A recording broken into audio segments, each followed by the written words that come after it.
kids, welcome to day 3 of our VBS. Today we're going to talk about this little animal here. Growing up, one of my favorite lines from one of my favorite movies was The Lion King. The line is Hakuna Matata, which is don't worry, be happy. Today, the lesson we're going to learn talks about lions. And I guess the Hakuna Matata, don't worry, be happy, it kind of fits in the sense that not necessarily the be happy, but the don't worry. Because today's lesson, we're going to learn about coming out of the ordinary into the extraordinary, and we're going to learn that God is in control. And that's what we can take away from Hakuna Matata is don't worry, God is in control. So let's start talking about our story. Today we're going to look at the story of Daniel in the lion's den. Okay? What happened was that the king at the time, there was an order put in place that the king's men, they basically had an order that said that every man needs to bow down to the king and to praise the king. And they're not allowed to praise any other man or any other god. So the key character in our story is Daniel. Daniel was a God-fearing man. Daniel served God with all of his heart, his soul, and his mind.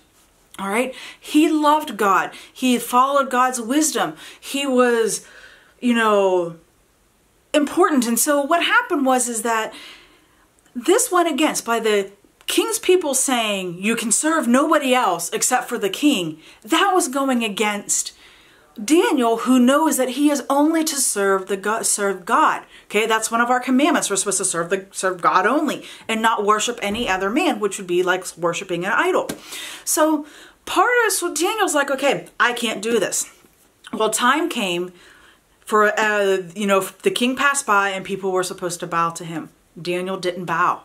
This made the king's people, not necessarily the king, this made the king's people very mad.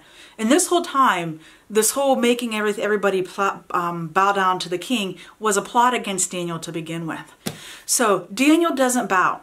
The king's men come up and their punishment is, well, if the person's not going to bow to the king, we're going to throw him into a pit of lions. Okay? Now think about this. What do lions eat? Are they vegetarians?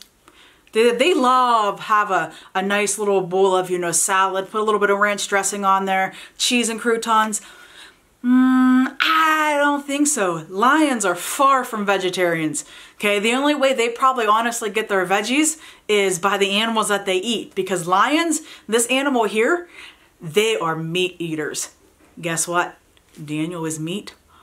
So by putting Daniel into the lion's pit, that was certainly meaning that Daniel was going to face his end, because these lions were hungry. They hadn't been fed, and it was dinner time, and dinner time is right there. So they throw Daniel in the lion's den, close it up, they go overnight. The next morning, the king wakes up, and he's like, I wonder what happened. So let's read from Daniel, chapter 6, verses 19 through 24. It says this. The next morning, King Darius got up at dawn. He hurried to the lion's den. As he came near the den, he was worried. He called out to Daniel. He said, Daniel, servant of the living God, has your God that you always worship been able to save you from the lions? Let's pause here, because at that time, there was some mockery too, that God really wasn't as powerful and as mighty as people said they were. At this time, there was a lot of idol worship, and they believe idols had the power. So King Darius, he was concerned, but he probably wasn't really expecting a response. Next thing you know, Daniel answers in verse 21. My king, live forever. My God sent his angel to close the lions' mouths. They have not hurt me, because my God knows I am innocent. I never did anything wrong to you, my king.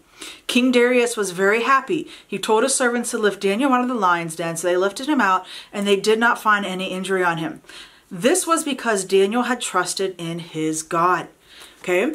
Even though Daniel couldn't control what was going to happen to him, he trusted that God had a plan and that God was in control. So being faced with these hungry lions who, man, they wanted to eat him, Daniel knew God was in control, and surviving a lion's den just doesn't happen. So what happened, so where we see is that Daniel was ordinary, but something extraordinary happened because he believed that God was in control. And that's what we're taking away, is that when we are facing things in our life that may seem like, how are we ever going to get past it? We can call them our lions. How are we ever going to get past this? How are we going to have that person who's bullying us at school? How are we going to get them to stop bullying us? And, you know, maybe, you know, something's happened with, you know, with mom and dad. Maybe someone's sick. Maybe there's some fighting. Those are lions that we're facing. But here, what I want you guys to focus on, Rooted Kids, is that God is in control, and He will do something extraordinary in your life by you trusting Him. All right. Thank you, guys. Don't forget to open up your next clue for today, and I look forward to seeing you guys soon. See ya.